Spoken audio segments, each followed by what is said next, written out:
El Bester Gordillo, una figura controvertida en la política mexicana, ha dejado una huella indeleble en el sindicalismo y el poder. Su ascenso meteórico y su caída estrepitosa ha captado la atención de la opinión pública durante décadas. El Bester Gordillo Morales, nacida el 6 de febrero de 1945 en Comitán, Chiapas, comenzó su ascenso en el mundo sindical y político en la década de 1970. Su trayectoria en el Sindicato Nacional de Trabajadores de la Educación se inició con el apoyo de Carlos Jongitud Barrios, líder del grupo Vanguardia Revolucionaria del Magisterio. En 1970, Gordillo se unió al Partido Revolucionario Institucional y al Sindicato Nacional de Educación, marcando el inicio de su carrera política. A medida que Gordillo ascendía en las filas del sindicato, también forjaba importantes alianzas políticas. En 1977 se convirtió en secretaria general de la sección 36 del sindicato, correspondiente al Estado de México. Ese mismo año fue elegida diputada federal por primera vez, representando al Distrito 26 del Estado de México. El momento crucial en la carrera de Gordillo llegó el 24 de abril de 1989, cuando asumió la presidencia del Sindicato Nacional de Educación tras la renuncia de Carlos Jongitud Barrios. Este evento marcó el inicio de su largo reinado como líder del sindicato más grande de América Latina, con 1.6 millones de agremiados. Durante su liderazgo, Gordillo transformó el Sindicato de la Educación en una poderosa herramienta política y electoral, y el sindicato se convirtió en un importante contrapeso electoral al que muchos políticos tuvieron que recurrir. Su poder se extendió más allá del sindicato. Entre 1996 y 2002 ocupó el puesto de secretaria general de la Confederación Nacional de Organizaciones Populares y de 2002 a 2005 fue secretaria general del Comité Ejecutivo Nacional del PRI. En 2002, junto con Roberto Madrazo, contendió por la dirigencia nacional del PRI, logrando el puesto de secretaria general del partido. Y fue en este momento donde comenzaron sus prácticas esotéricas. El viaje del Bester Gordillo a Nigeria se produjo en un momento crítico de su carrera política. Al inicio del gobierno de Ernesto Zedillo, la ex lideresa del sindicato se sintió acorralada por las amenazas del gobierno presidencial.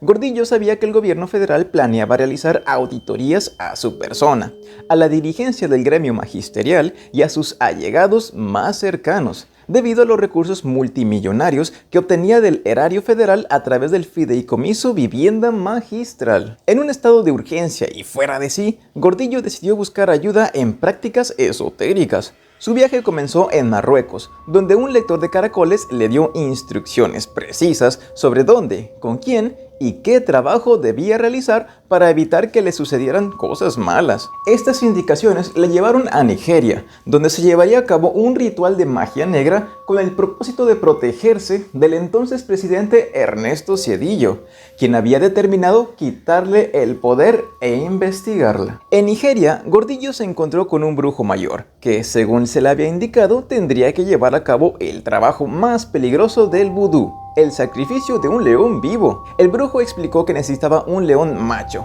activo en procreación, que hubiera pasado ya el 70% de su vida, pero con la dentadura completa. El ritual se programó para el día siguiente, y el brujo dio instrucciones específicas a Gordillo. Debía llegar sin bañarse, sin dejar caer un solo de sus cabellos y con un cambio de ropa.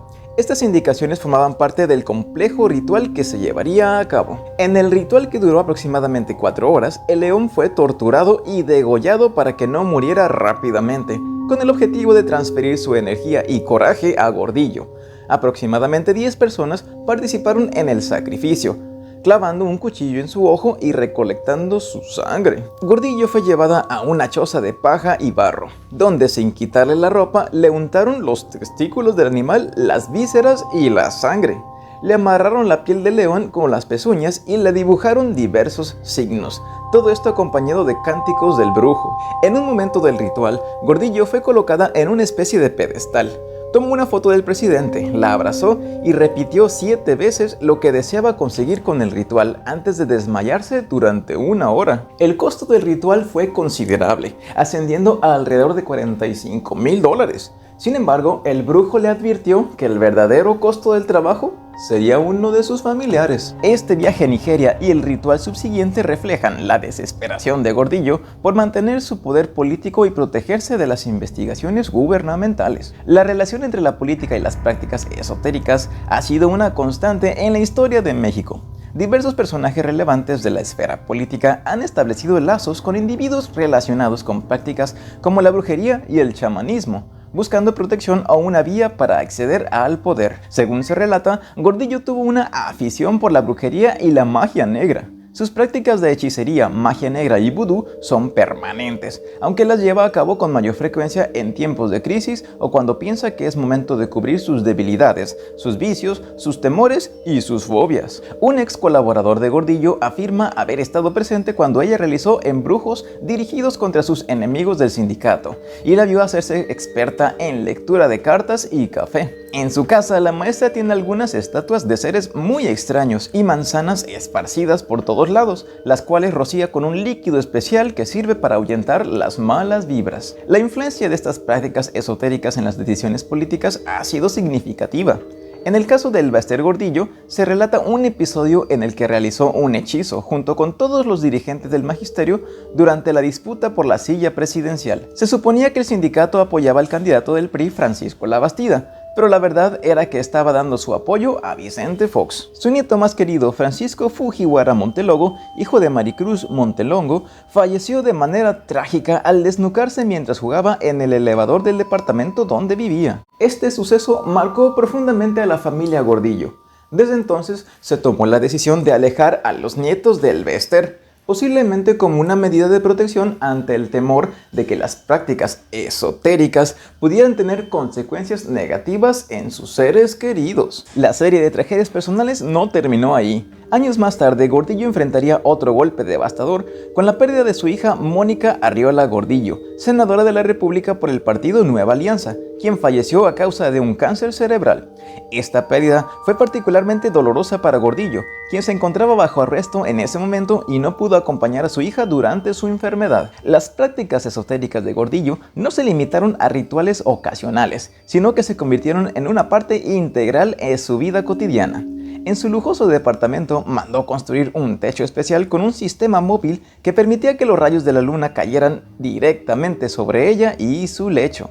Además, su cama estaba equipada con un sistema de canaletas por donde fluían constantemente aguas aderezadas con ajo, supuestamente para alejar a los espíritus malignos. Sin embargo, estas prácticas no lograron protegerla de sus enemigos. Según relatos, algunos brujos a los que había maltratado y no les había pagado por sus trabajos, le echaron maldiciones más fuertes. Esto la llevó a sufrir una infección en los pies que la hizo sangrar, lo que la impulsó a reforzar aún más sus protecciones y acercarse a la Santa Muerte. La caída del Bester Gordillo, conocida como la Maestra, comenzó con una serie de investigaciones y acusaciones que sacudieron el panorama político mexicano. La Unidad de Inteligencia Financiera de la Secretaría de Hacienda detectó operaciones irregulares provenientes de dos cuentas del sindicato. Estas operaciones involucraban el manejo de fondos por parte de allegados a Gordillo, que supuestamente terminaban en cuentas personales de la ex dirigente. Las acusaciones iniciales apuntaban a un posible lavado de dinero de cerca de 2.600 millones de pesos. Según las investigaciones, estos fondos se habrían utilizado para financiar un estilo de vida lujoso, incluyendo cirugías, compras en tiendas de lujo y la adquisición de propiedades.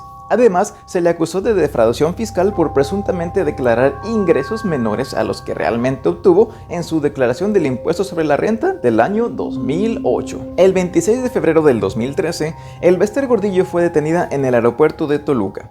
Esta detención ocurrió el mismo día que el entonces presidente Enrique Peña Nieto promulgó la reforma educativa a la cual Gordillo se había opuesto firmemente. La coincidencia de estos eventos generó especulaciones sobre las motivaciones políticas detrás de su arresto. El proceso judicial contra Gordillo se extendió por más de 5 años. Durante este tiempo enfrentó múltiples acusaciones, incluyendo lavado de dinero, delincuencia organizada y operaciones con recursos de procedencia ilícita. A lo largo del proceso, su equipo legal argumentó la existencia de fallas técnicas en el proceso penal, señalando omisiones, errores y confusión de delitos. A pesar de la gravedad de las acusaciones, la defensa de Gordillo logró obtener absoluciones en varios casos. En noviembre del 2016 y mayo de 2017 fue declarada inocente de los cargos de defraudación fiscal. Finalmente, el 7 de agosto de 2018, fue absuelta de los delitos de lavado de dinero y delincuencia organizada, lo que marcó su liberación definitiva. La relación entre el esoterismo y la política en México tiene una larga historia que se remonta a la época de la Revolución. Desde entonces, el espiritismo, la brujería, el chamanismo y otras prácticas esotéricas han sido una influencia silenciosa, pero significativa en la vida política del país.